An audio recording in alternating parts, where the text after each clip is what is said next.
अपनी असल रुकावट को पहचानो। ये लाइन सुनने में सिंपल लगती है, लेकिन अगर आप इस पर थोड़ा रुककर सोचें तो शायद आपको एहसास हो जाए कि ये एक बहुत भारी बात है। क्योंकि जिंदगी में हम अक्सर ये सोचते हैं कि हमारे रास्ते में कोई और है, कोई और इंसान, कोई हालात, कोई मसला, कोई ऊपर वाला या किस्मत। लेकिन ब्रियाना वीस्ट अपनी किताब द माउंटेन इज यू में ये कहने की हिम्मत रखती हैं कि वो रुकावट आप खुद हैं। आप खुद अपनी जिंदगी में सबसे बड़ा रोज का चैलेंज है। और ये सुनकर दिल को थोड़ा तकलीफ होती है, लेकिन यही सच्चाई है। यही वो सच्चाई है जिस पर ये पूरी किताब खड़ी है। ब्रियाना वीस्ट एक अमेरिकन राइटर हैं जो सालों से ह्यूमन साइकोलॉजी, सेल्फ अवेयरनेस और इमोशनल हीलिंग के टॉपिक्स पर लिखती आई हैं। लेकिन द माउंटेन इज यू उनकी सबसे गहरा असर करने वाली किताब है। इस किताब का नाम ही एक बहुत खूबसूरत मेटाफर है। वो पहाड़ जो तुम्हारे सामने खड़ा है, जो तुम्हारी तरक्की में रोज रोज एक नया रोड़ा बनता है, जो तुम्हें नींद में भी चैन नहीं देता, जो तुम्हारे ख्वाब को हमेशा अधूरा छोड़ देता है, वो पहाड़ तुम खुद हो। तुम्हारा डर, तुम्हारा दर्द, तुम्हारी पुरानी आदत, तुम्हारा वो हिस्सा जो चेंज होने से कांपता है। तुम्हारा अपना आप ही तुम्हारा सबसे मुश्किल सफर है। लेकिन यहाँ ब्रियाना का मकसद तुम्हें तोड़ना नहीं है। उनका मकसद ये है कि तुम उस पहाड़ को रिकॉग्नाइज करो, समझो और फिर उसे क्रॉस करो। वो कहती हैं कि सेल्फ सैबोटाज कोई कमजोरी नहीं है, ये एक सिग्नल है। ये एक आवाज है जो तुम्हारे अंदर से आ रही है और कह रही है कि यहाँ कुछ है जो अभी ठीक नहीं हुआ। कुछ है जो तुम्हारा इंतजार कर रहा है कि तुम उस तक जाओ और उसे एड्रेस करो। और जब तुम ऐसा नहीं करते, तब जिंदगी में बार बार वही सिचुएशंस आते हैं, वही लोग आते हैं, वही दर्द आता है और तुम सोचते हो कि ये दूसरों की गलती है या किस्मत का खेल। लेकिन असल में वो लूप तुम खुद छोड़ रहे हो अपने अंदर की अनहील्ड वुंड्स की वजह से। अब बात करते हैं इस किताब के सबसे पहले और सबसे इंपॉर्टेंट कॉन्सेप्ट पर, सेल्फ सैबोटाज। ये लफ्ज तुमने जरूर सुना होगा, लेकिन अक्सर लोग इसे इस तरह समझते हैं कि कोई इंसान अपने आप को नाकाबिल बना लेता है। नहीं, ये उतना सिंपल नहीं है। ब्रियाना वीस्ट कहती हैं कि सेल्फ सैबोटाज असल में एक सर्वाइवल मैकेनिज्म है। ये वो तरीका है जिससे तुम्हारा अंदर का हिस्सा तुम्हें सेफ रखने की कोशिश करता है। अब तुम सोचोगे कि सक्सेस में क्या खतरनाक है, खुशी में क्या डर है, तरक्की में क्या तकलीफ है, और यहीं ये किताब सबसे ज्यादा काम आती है। सोचो एक इंसान के बारे में जो बार बार एक प्रॉमिसिंग रिलेशनशिप में आता है, सब कुछ ठीक होता है और फिर अचानक वो बंदा कोई ऐसी हरकत कर देता है कि रिश्ता टूट जाता है। या एक स्टूडेंट जो एग्जाम से पहले रातें जागता है, खुद को कन्विंस करता है कि वो फेल होगा और फिर एक्चुअली फेल हो जाता है। या एक प्रोफेशनल जिसे बहुत अच्छा अपॉर्चुनिटी मिलता है, लेकिन वो प्रोक्रास्टिनेट करता रहता है जब तक डेडलाइन निकल नहीं जाती। ये सब सेल्फ सैबोटाज के अलग अलग रूप है और इनके पीछे एक कॉमन साइकोलॉजी है कि जो चीज तुम चाहते हो वही चीज तुम्हें सबसे ज्यादा डराती भी है। क्यों डराती है? क्योंकि तुम्हारा सबकॉन्शियस माइंड सिर्फ वही चीज सेफ मानता है जो फेमिलियर है, चाहे वो फेमिलियर चीज दुखदाई ही क्यों ना हो। और यहीं पर ब्रियाना वीस्ट इमोशनल ट्रिगर्स और स्टोर्ड ट्रॉमा का कॉन्सेप्ट लेकर आती हैं। ये समझना बहुत जरूरी है। जब कोई इंसान किसी सिचुएशन में रिएक्ट करता है ज्यादा, मतलब वो रिस्पॉन्ड नहीं करता, रिएक्ट करता है, तो ये सिग्नल है कि वो सिचुएशन किसी पुरानी तकलीफ को छू गई है। सोचो कोई तुमसे थोड़ा जोर से बोल देता है और तुम अंदर तक हिल जाते हो, या कोई तुम्हें इग्नोर कर देता है और तुम आवर्स तक डिस्ट्रेस्ड रहते हो, या कोई तुम्हारी अचीवमेंट को डिसमिस कर देता है और तुम्हें सालों की मेहनत एक पल में इररिलेवेंट लगती है। ये रिएक्शन जरूरत से ज्यादा है और जरूरत से ज्यादा रिएक्शंस हमेशा किसी पुराने जख्म की तरफ इंडिकेट करते हैं। वो जख्म कहीं ना कहीं था, शायद बचपन में, शायद पेरेंट्स के बीच जो रिश्ता था उसने तुम्हारे अंदर रिलेशनशिप्स का एक ऐसा ब्लूप्रिंट बनाया जो अभी भी एक्टिव है। शायद स्कूल में बार बार एम्बैरस होने ने तुम्हारे अंदर ये बिलीफ भर दी कि तुम जेन्युइनली केपेबल नहीं हो। शायद किसी करीब इंसान ने धोखा दिया और उसने तुम्हें ये सिखा दिया कि ट्रस्ट करना खुद को कमजोर बनाना है। ये सब एक्सपीरियंसेस एक डेटाबेस बन जाती हैं तुम्हारे सबकॉन्शियस में, और तुम्हारा ब्रेन रोज उसी डेटाबेस को रेफर करता है, ज्यादातर तुम्हारे ख्याल के बगैर। ब्रियाना कहती हैं कि तुम्हारा सबकॉन्शियस माइंड तुम्हारा सबसे पावरफुल एलाय हो सकता है या तुम्हारा सबसे बड़ा एनिमी। ये डिसाइड करता है कि तुम किस चीज के लायक हो, ये डिसाइड करता है कि तुम कितनी खुशी डिजर्व करते हो, ये डिसाइड करता है कि जब कोई तुमसे प्यार से पेश आए तो तुम्हें उसे सस्पिशियस लगे या कंफर्टेबल। और अगर तुमने कभी कॉन्शियसली इस सबकॉन्शियस प्रोग्रामिंग को नहीं देखा, नहीं समझा, नहीं चैलेंज किया, तो तुम पूरी जिंदगी उसी स्क्रिप्ट पर चलते रहोगे जो तुमने खुद नहीं लिखी। ये स्क्रिप्ट कौन ने लिखी? वो एक्सपीरियंसेस ने जो तुम्हारे साथ हुए, वो इंसान ने जो तुम्हारे सबसे करीब थे, वो माहौल ने जिसमें तुम पले बढ़े। और ये समझना तुम्हें फ्री करने का पहला कदम है, क्योंकि जब तुम जानते हो कि ये बिलीव्स तुम्हारे अपने नहीं हैं, ये तुम्हारे ऊपर थोप दी गई हैं, तो तुम डिसाइड कर सकते हो कि इन्हें रखना है या नहीं। तुम ऑथर बन सकते हो अपनी खुद की स्टोरी के। अब आते हैं एक और बहुत इंपॉर्टेंट टॉपिक पर, कंफर्ट जोन। ये फ्रेज इतनी बार सुन ली है लोगों ने कि अब ये क्लीशेड लगती है, लेकिन ब्रियाना वीस्ट इसे एक नए एंगल से दिखाती हैं। वो कहती हैं कि कंफर्ट जोन को छोड़ना सिर्फ एक ब्रेव एक्शन नहीं है, ये पहले एक साइकोलॉजिकल प्रोसेस है। जब तुम किसी नए पाथ की तरफ बढ़ते हो, कोई नया करियर, कोई नया रिलेशनशिप, कोई नया वर्जन ऑफ योरसेल्फ, तो तुम्हारा नर्वस सिस्टम लिटरली अलार्म बजाता है, क्योंकि वही नर्वस सिस्टम ने सिखाया है कि पुरानी चीज सेफ है, चाहे वो कितनी भी पेनफुल क्यों ना हो। इस वजह से लोग अब्यूसिव रिलेशनशिप्स में रहते हैं। इस वजह से लोग उन जॉब्स में रहते हैं जो उन्हें अंदर से खाली कर देती हैं। इस वजह से लोग वो ख्वाब परस्यू नहीं करते जो उन्हें अंदर से जगाता है, क्योंकि अननोन, चाहे वो कितना भी प्रॉमिसिंग क्यों ना हो, ब्रेन को थ्रेट लगता है, और ब्रेन हमेशा थ्रेट से बचने की कोशिश करता है। तो ब्रेन क्या करता है? वो एक्सक्यूजेस बनाता है, वो टाइमिंग को रॉन्ग कहता है, वो तुमसे कहता है अभी नहीं, थोड़ा और वेट करो। वो तुम्हें कन्विंस करता है कि तुम रेडी नहीं हो, और तुम सुनता रहते हो, क्योंकि वो तुम्हारी अपनी आवाज है, तो तुम्हें लगता है कि ये तुम्हारी सच में अपनी सोच है। लेकिन ये सोच नहीं, ये फियर है। फियर अपनी जुबान में बोल रहा है, और फियर हमेशा लॉजिकल लगता है जब तुम उसके अंदर से सुन रहे हो। यहां पर इमोशनल इंटेलिजेंस का रोल आता है। ब्रियाना वीस्ट इस किताब में बार बार कहती हैं कि इमोशनल इंटेलिजेंस सिर्फ ये नहीं है कि तुम अपने इमोशंस को एक्सप्रेस कर सको, ये जानना है कि तुम्हारे इमोशंस क्या इन्फॉर्मेशन दे रहे हैं। जब तुम किसी चीज के बारे में एंग्शियस हो, तो वो एंग्जाइटी क्या बोल रही है। जब तुम किसी सिचुएशन में एंग्री हो जाते हो, तो वो एंगर कौन सी अनमेट नीड को हाइड कर रही है। जब तुम किसी के जाने के बाद डेवेस्टेटेड हो जाते हो, तो वो डेवेस्टेशन सिर्फ उस इंसान की लॉस के बारे में है, या किसी बहुत पुरानी चीज को रिएक्टिवेट कर रहा है।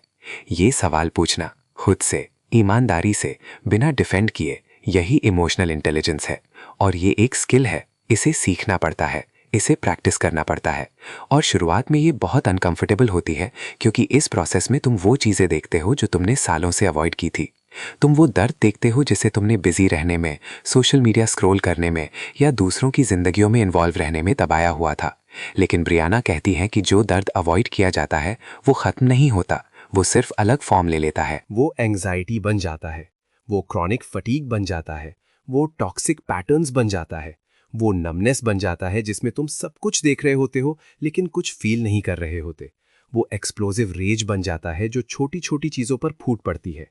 ये सब इंडिकेट करते हैं कि कुछ है अंदर जो अभी भी वेट कर रहा है, अटेंशन का, अंडरस्टैंडिंग का, कंपैशन का।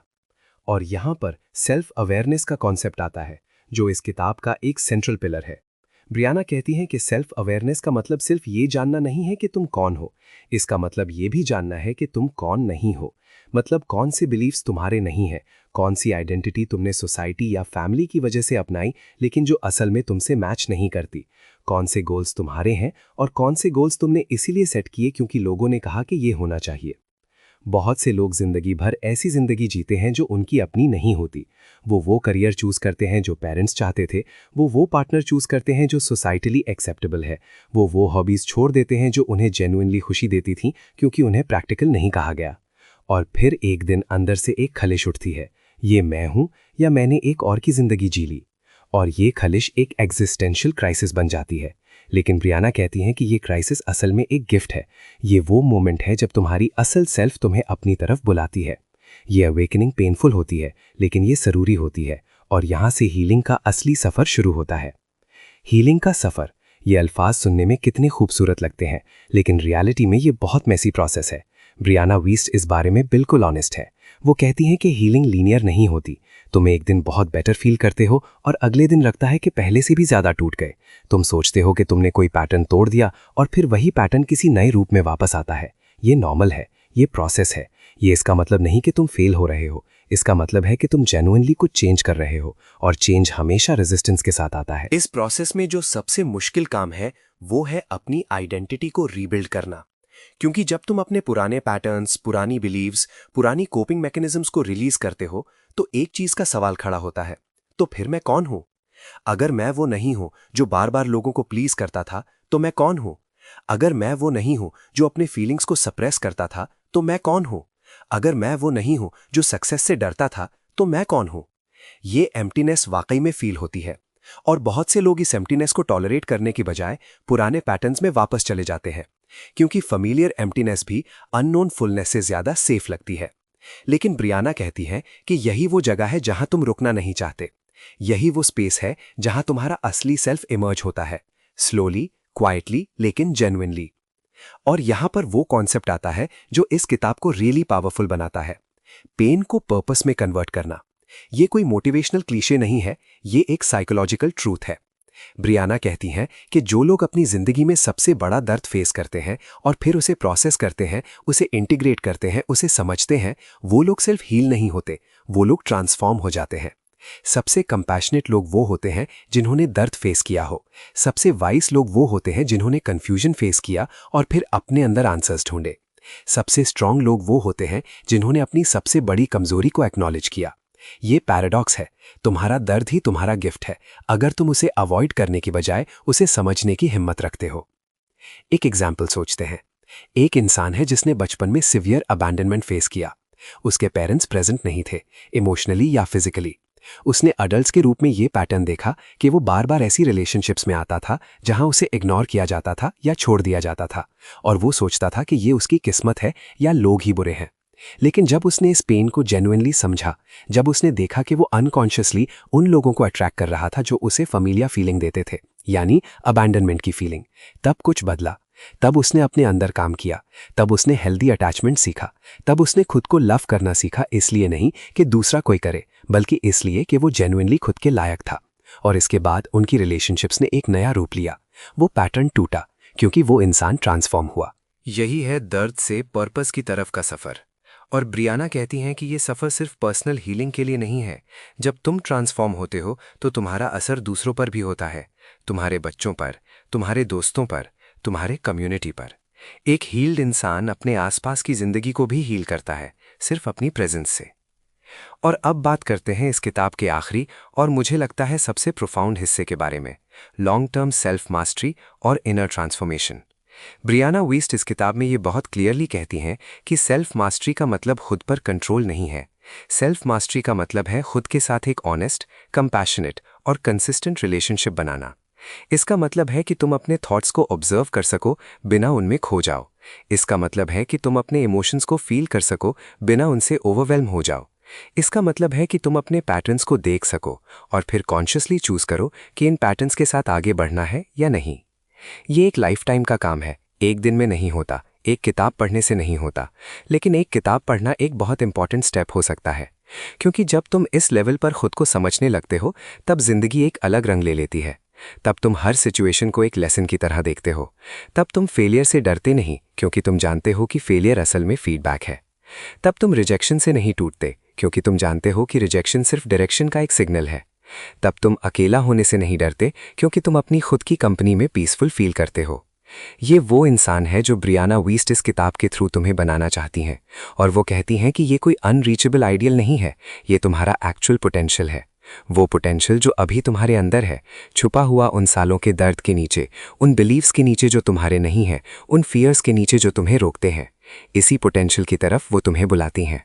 ब्रियाना एक जगह लिखती हैं और मुझे ये लाइन दिल के अंदर घुसी है कि वो पहाड़ जो तुम्हारे सामने खड़ा है वो तुम्हारा दुश्मन नहीं है, वो तुम्हारा टीचर है।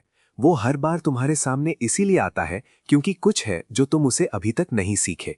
और जब तुम सीख लोगे, जब तुम समझ लोगे, जब तुम जेन्युइनली चेंज हो जाओगे, तब वो पहाड़ रास्ता दे देगा, तब तुम्हारे लिए रास्ते खुलेंगे, तब जिंदगी तुम्हारे साथ ऐसी चीजें करने लगेगी जिनका तुम कभी तसव्वुर भी नहीं कर सकते थे, क्योंकि तुम खुद वही बन जाओगे जो तुम चाहते थे कि कोई बाहर से आके तुम्हारे लिए बने। ये किताब सिर्फ इन्फॉर्मेशन नहीं देती, ये तुम्हें एक मिरर दिखाती है, और मिरर में जो दिखता है वो हमेशा प्लेजेंट नहीं होता, लेकिन वो जरूरी होता है।